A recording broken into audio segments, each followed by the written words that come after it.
Because I'm hearing that he just walks in the room and starts to touch you and you're not turned on. Maybe you're not feeling connected to him. Maybe that's what you need. For me personally, I know that I'm the most connected to my partner when we have a chance to talk about our day. I want to feel connected. Unless I haven't seen my partner in a while, most of the time I'm going to need other things happening. It's like my warm up. It's my foreplay. I often say that foreplay starts after the last orgasm. What have you guys been doing to connect since the last time you had sex? You're listening to Sex with Emily. I'm Dr. Emily, and I'm here to help you prioritize your pleasure and liberate the conversation around sex. On today's Hotline show, I take your calls about having sex talks, like telling a partner you want your vanilla sex to be a little spicier, how to relax into oral sex and give your partner tips to make you scream, and how to tell your partner, you know what? I need to be seduced a little before we jump into penetration. If we can talk about sex like we talk about dinner, everyone wins. So take a listen to this best of episode and see if your next sex talk is a little bit easier. Please rate and review Sex with Emily wherever you listen to this show. Your review of the podcast helps get this show out to so many more people so they can be having better sex like you. And this review comes from Shanorama. She writes, great podcast, 5 stars. Emily is a great host, lots of variety of sex advice, Q&A, and is very open to all relationship types. Just found the podcast recently, but I'm trying to go back to check out a ton of missed episodes. Well, thank you, Shanorama. I so appreciate your review, and I'm so happy you found the podcast. Welcome to the Sex with Emily family. My new articles, Sexy Stocking Stuffers, and Why You Should Try Anal and How to Do It the Right Way are up on sexwithemily.com. We also have a brand new guide on my website all about sex positions with illustrations and descriptions, so you do not want to miss this one. You can check it out at sexwithemily.com/guides or just find it in our show notes. And if you haven't seen them yet, I have 2 holiday gift guides out right now, which I'm super proud of. We work really hard on these gift guides to make shopping that much easier for you. So one's on my Sex with Emily website. The other gift guide is at my Shop with Emily site. It has all of my go-to sex toy recs to give the gift of pleasure this season. So you can find that one at shopsexwithemily.com, and I will link both in the show notes. All right, everyone, enjoy this episode.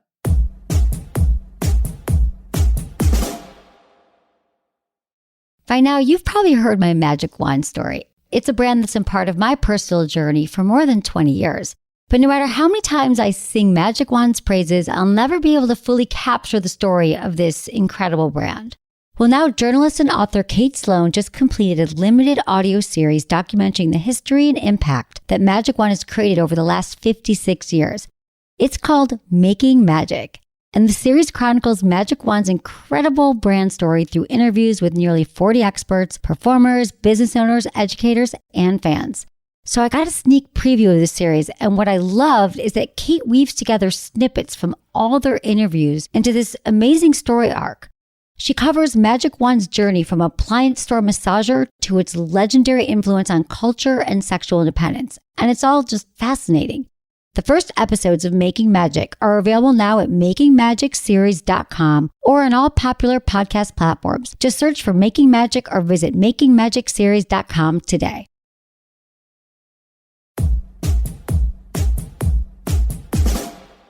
Hi, my name is Abby. I'm 20 from Idaho. I have a question about receiving oral. I've been with my boyfriend for almost 2 years, and I can't tell if I like it or not. He likes giving it to me, and I like the idea of it, but maybe he's the first I've ever had sex with. He's the first one who I've ever received oral from, so I just can't tell if maybe it's something that we need to just, try more, or it's almost not worth it doing it, because, sometimes I find pleasure from it, but sometimes it doesn't really get me there, or it gets me there too fast sometimes because I don't understand. Something I'd like to be more curious about. Thank you. Bye. All right, Abby, thank you so much for your question. Okay, listen, My first oral sex experience when I was 20 years old at the University of Michigan, my boyfriend went down on me and I was like, he tried to go down on me. I was like, what are you doing? Like, this doesn't feel good. I don't understand it. Do you really want to be doing this? Isn't this dirty? Isn't it wrong? Like, I didn't know how to even take it in and how to feel it and how to experience it. Sounds like you're a little bit more evolved than I was. You're actually letting him do it. I think I stopped him completely, but you're letting him do it and you're feeling your way through it. It's a new experience completely. And also, not to knock your boyfriend, but I'm going to guess he probably doesn't have a lot of experience doing it either. So it might not feel the best it's going to feel in your life. In fact, I'm going to tell you that oral sex can be an incredible act. And the majority of vulva owners, remember, are going to have their most pleasure and most orgasms from oral sex, fingers, or toys. That said, I think we just need a little bit more time with you kind of relaxing into it, breathing, maybe guiding him and letting him know what feels good and what doesn't. I'm also curious what your experience is with pleasure and with orgasm, knowing your own body. Have you spent time masturbating, touching yourself? Do you know where your hot spots are in your body? Do you know what feels particularly good for you? What doesn't feel good for you? So really, this is a collaboration between you and your partner. And so he's probably doing what he's seen in porn.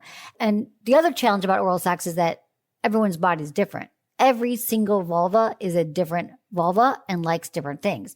Like, I learned through my masturbation that the upper left quadrant of my vulva, like on the left side of my clitoris, is more sensitive than the right. For you, Abby, it might be your right and not your left. How fun we get to really get granular and figure out what feels good to us. Now, there might be something with your partner, like, I love that he's so enthusiastic, but maybe you guys could slow it down and say, you know what? I'm really trying to pinpoint where it feels good and where it doesn't. And I've found that for me, this learning process has really been helpful when I go slow, my partner goes slow, I breathe. And since the clitoris is so sensitive, the vulva, there's 8,000 nerve endings, that it really is a wonderful practice to kind of slow down and see how each touch feels, how the tongue feels, different licks, different moves. You remember, you can also use his fingers. That's really helpful. That can feel great. Oral sex isn't just about the mouth. Also, just take the pressure off yourself that you should feel something in particular, like there's a particular outcome. So right now, where you're learning just to receive, because that's a whole nother art of oral, is receiving oral. Because most of us are in our heads going, oh my God, do they really want to be there? Do I smell? Is my labia weird? Am I going to orgasm? Am I not going to orgasm? What are they doing? And then guess what happens when you are in your head and you're like cycling all of these thoughts through your head? You are so far from your body and you're so far being in your body and feeling what feels good. So take the pressure off. Don't look for an outcome. And just breathe and feel into what feels good and communicate with your partner. Now, we have a ton of resources about giving and receiving oral sex on a vulva. Check out our podcast, A+ Oral Sex for Vulvas and Everybody Loves Oral. 2 great podcasts to start with. We also have articles that break down things like the Kivin Method. Gosh, I'm not going to get into it here, but the Kivin Method, just go to our website. Check out this article. Everything that I'm mentioning is in the show notes, but the Kivin Method is a game changer. I mentioned it about 7 years ago on the show for the first time, and it's particularly for oral sex and vulva owners, and all y'all emailed me. I've never received so many emails in my life and DMs. People were like, this was a game changer. My partner had an orgasm for the first time. It felt amazing. So check it out, Kivin, or check out the show notes. Thanks for your question. You got this, Abby. Hi, my name's Tino. I'm a 29-year-old non-binary person calling in from Colorado. And I had a question about using the same vibrator for multiple partners. I'm polyamorous, and I was recently hanging out with some female friends, and I was talking about getting like a Vesper, like a little necklace vibrator, just so I could have that on hand, if anything ever gets spicy. And they were all like, oh, no, like you can't use the same toy on multiple people. And I was really curious to hear a perspective from an expert about that, like the do's and don'ts, like even if you sanitize things, if it's kind of taboo to do so. Thank you so much.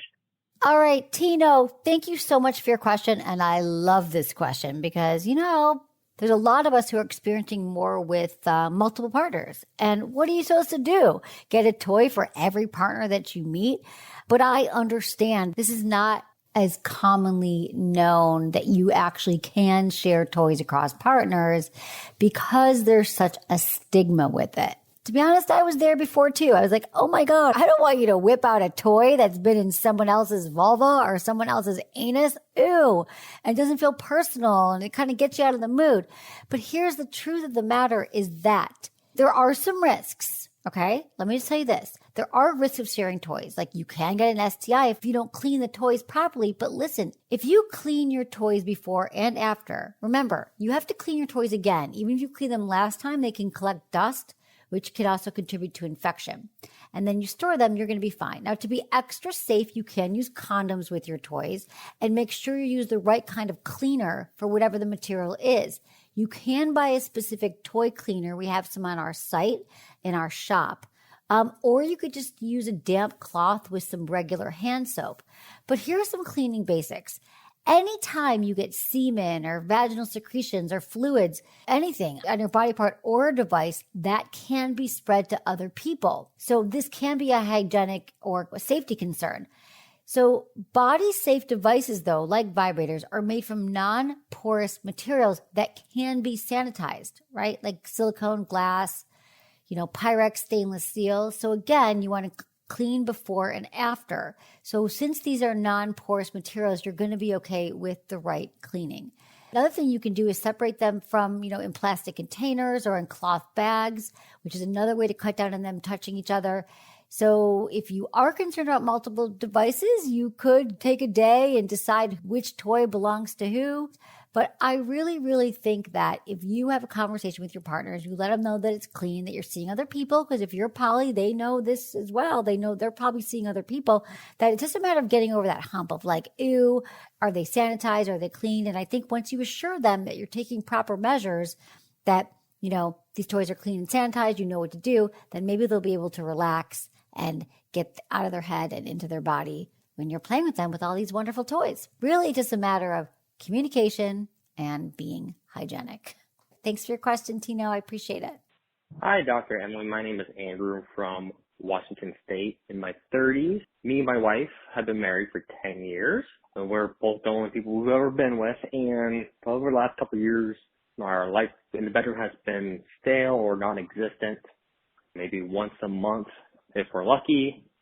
And then also it's pretty vanilla, pretty boring. I want to be a little bit more adventurous. She's very not. Thank you. Bye. Andrew, well, welcome to being married for 10 years, okay? Or welcome to being married for a while or in a committed relationship for a while. Your sex life is going to get a little bit stale. In fact, I'd be hard-pressed to find a couple that doesn't have this challenge, unless they've been listening to the show for a long time and they understand that prioritizing your pleasure, prioritizing talking about sex to your partner is probably one of the most important conversations you can have. So you're not alone, nothing's wrong, and let's start where you're at. So first I want to know, how was your sex life in the beginning of the relationship? Did you guys have had sex? Were you really connected to each other? Was it a little bit more exciting in the beginning? I hope the answer is yes. That's why we are with somebody. We're with somebody because usually the sex was amazing in the beginning. And then over time, we get set in our ways. We focus on our careers or family or other things. And we just kind of forget about the sex. And then it's hard to get back to it, or it's hard to even make it exciting again. Because remember, honeymoon sex is the best sex. Early on, it's all new. You've never been with this person before. You've never touched this person's body before.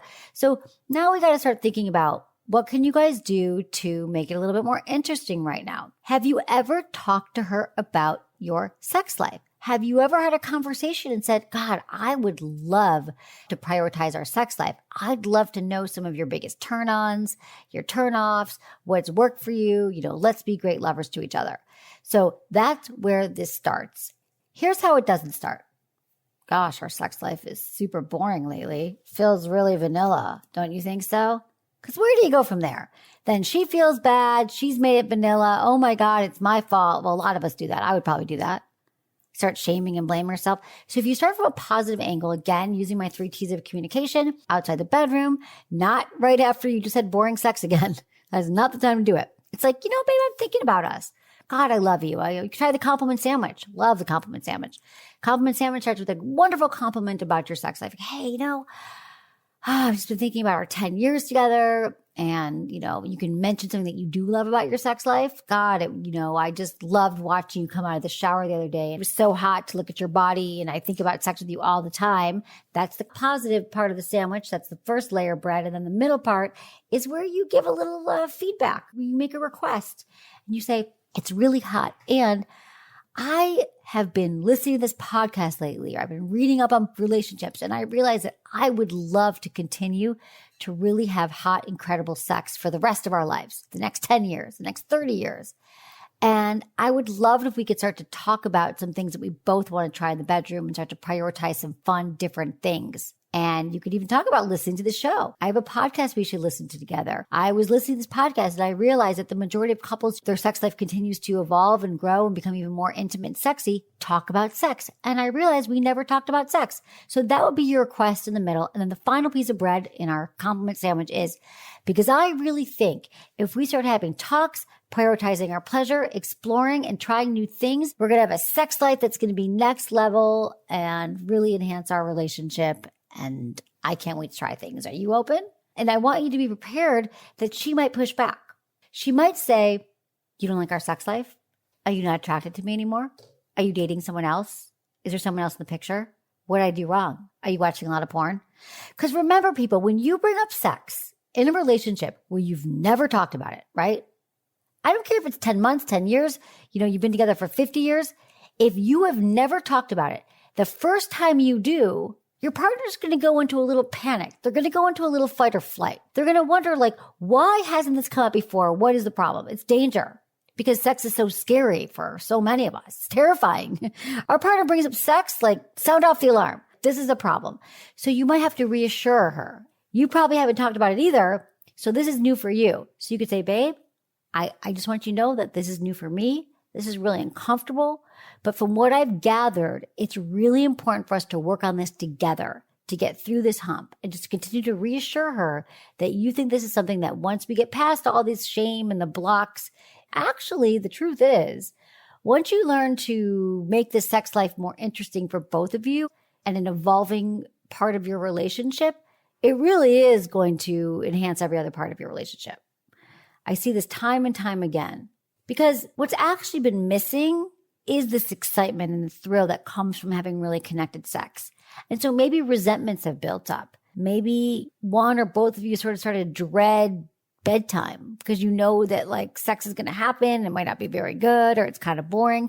Because believe me, she knows this as well. She knows there's something up with your sex life you haven't quite addressed yet. But once you do, it becomes a project. It becomes a new hobby. It becomes a fun part of your relationship that you're going to start to rebuild, or maybe for the first time, create together. You co-creating a new sexual experience together, which I find very, very exciting and very thrilling. So I'm excited for you to start to have new conversations about your turn-ons, your turn-offs, our yes, no, maybe list, listening to the podcast together, watching some ethical porn, whatever fodder you need so you guys can both start making decisions about where you want your sex life to go is going to be helpful for your next level of your relationship and your sex life. Thank you so much for your question, Andrew. And please keep me posted, you guys. There's nothing I love more than hearing your stories. This is from Michelle47, and she said, Dr. Emily, I recently discovered your podcast on Spotify, and you've given me so much to think about and talk about in my relationship with my boyfriend. I'm 47, he's 56. We've been dating for a year and a half. Sex has been amazing, but now I'm finding ways to change things up. One of the common things I'm getting from your podcast is the importance of communication and its effects on sex. I love the 3 T's, and I was mindful of them when I had a frank talk with him last night. I also brought up listening to your podcast, and I was curious if he would like to try sex without penetration. We had amazing sex this morning without penetration, and both of us orgasmed. Win-win. Thank you. So to me, that's she listened. It helped her. These tips that I'm telling you. So you guys, let me know. Drop me a note. Email me. feedback@sexwithelmy.com. Let me know how it's going, because we're all invested in your journey.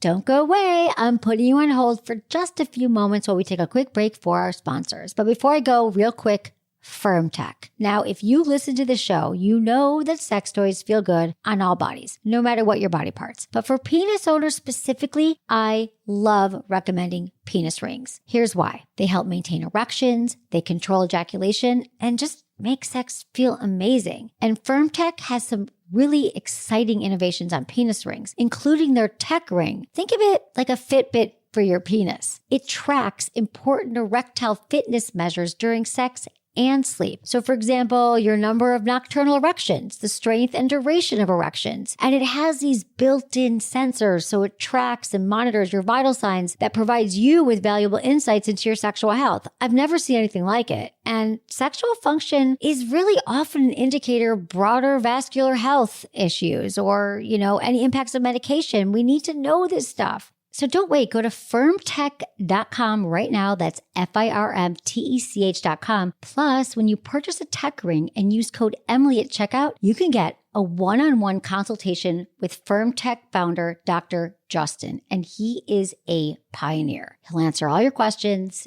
and it's quite a deal here. And you'll save $230. Just use code Emily at checkout at firmtech.com. All right, we'll be right back.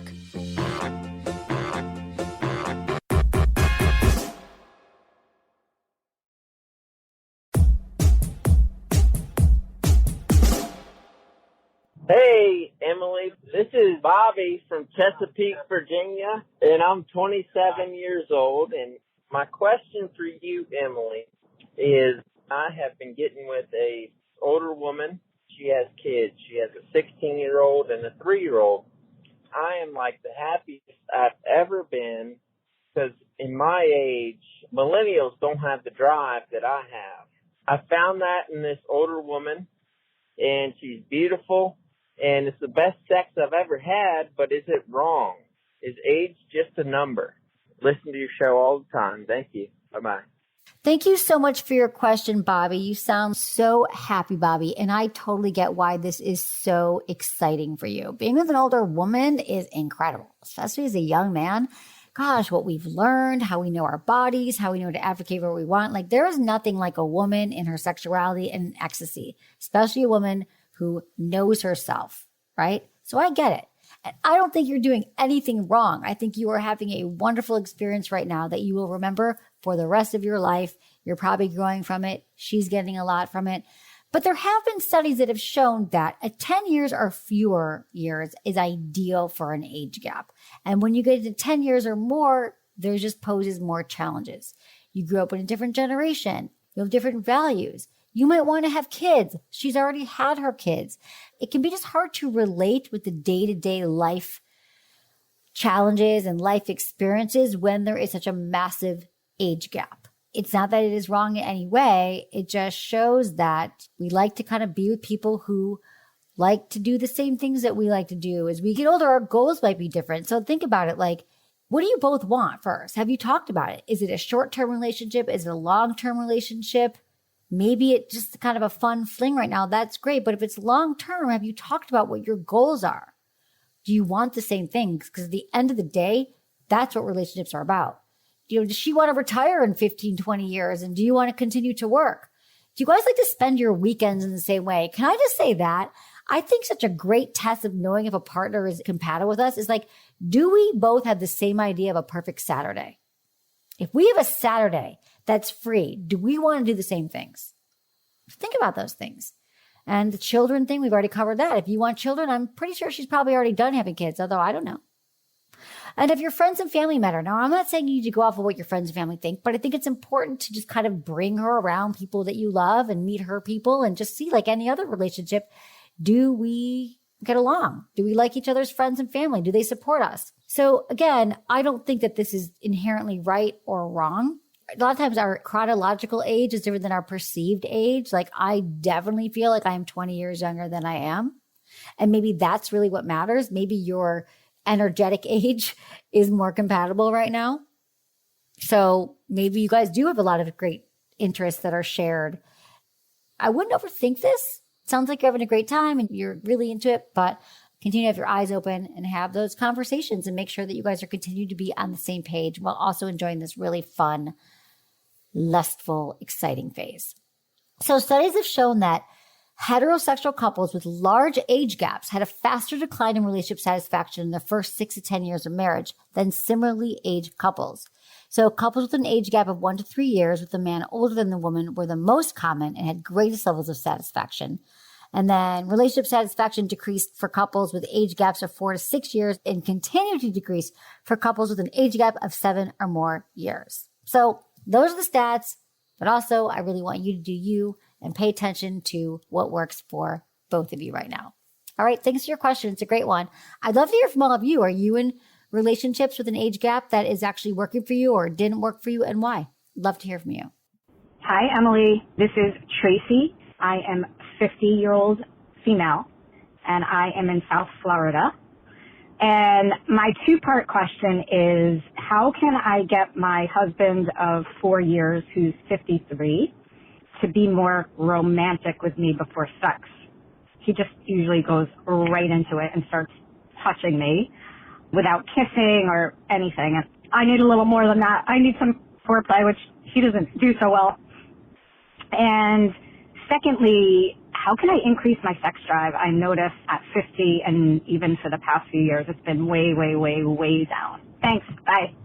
Thank you so much for your question, Tracy. All right. So it sounds like you and your husband just need a little bit of reset here. And so, it is common to get into routine where your husband walks in, he kind of gropes you for a few minutes and then sticks it in, pumps away, roll over, watch TV. And that doesn't work for many vulva owners. Foreplay is important. Foreplay isn't just a suggestion foreplay would be nice if you get around to it. No. Foreplay is actually a requirement because the majority of vulva owners need time to warm up. We need time to get turned on in the mood. And what happens with a lot of penis owners, not all of them, but many, is that, that their arousal and desire is a little bit more spontaneous. So in the moment he gets struck with this attraction for you and he just wants you. So he just comes in, he starts going and you're like, I'm not even ready right now. I'm not even thinking about sex. So we need to first figure out is, when are you in the mood for sex? Think back to when you were feeling a little bit more turned on and you felt like your sex drive was where you want it to be. What was happening prior to that? We all have to become experts in our own sexual history, our own sex drives. Do you know the times when you were turned on? What did your partner do preceding that? What were you doing? Was the house really clean? Were the kids napping?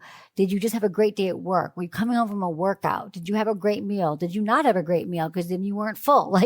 Really think about, where was your mind, body, spirit when you were turned on? The last few times or the majority of times. This is how we start to become little inspectors or detectives. And we're like, okay, well, this is all the things I need to have in place so I am turned on. And then you get to communicate that with your partner or you get to figure it out together. So again, this starts with a communication about your sex life outside the bedroom, using my 3 T's of communication or just letting him know, our sex life is so important. I've noticed the last few years, tell him the truth. My sex drive isn't what it once was. I love you. I honor our sex life. We got to make it a priority. And I'm also trying to figure out what's really going to get me in the mood, what's going to get me turned on.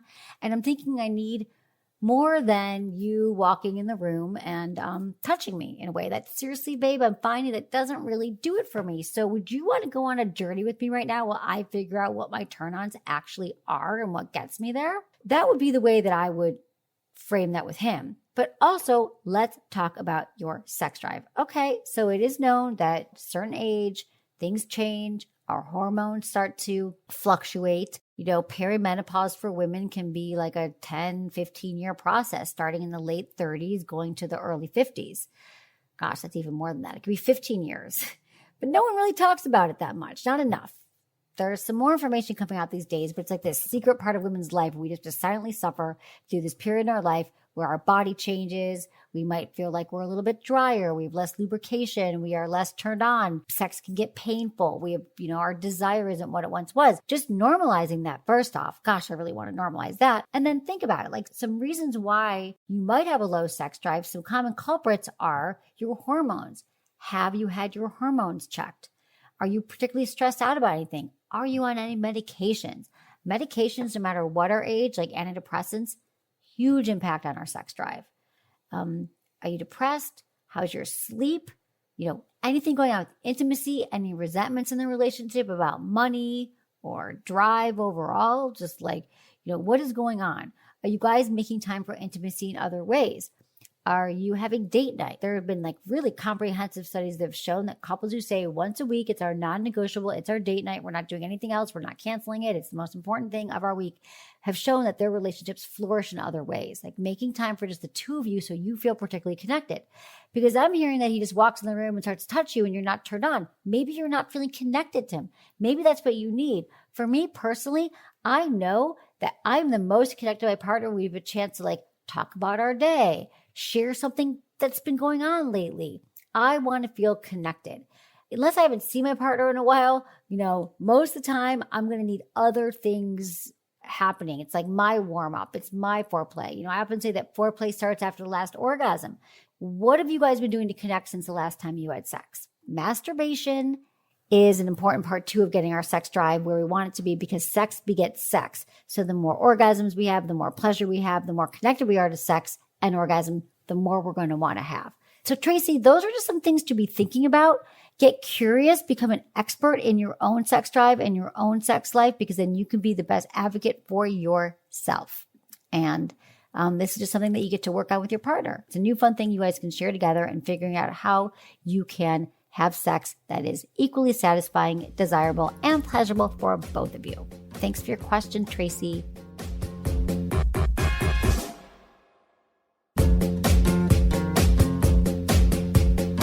That's it for today's episode. See you on Friday. Thanks for listening to Sex with Emily. Be sure to like, subscribe, and give us a review wherever you listen to the podcast, and share this with a friend or partner. You can find me on YouTube, Instagram, Facebook, and Twitter at Sex with Emily. Oh, I've been told I give really good email. So sign up at sexwithemily.com. And while you're there, check out my free guides and articles for more ways to prioritize your pleasure. If you'd like to ask me about your sex life, dating, or relationships, call my hotline, 559-TALK-SEX. That's 559-825-5739. Or go to sexwithemily.com/askemily. Special thanks to Acast for powering the Sex with Emily podcast. Was it good for you? Email me, feedback@sexwithemily.com.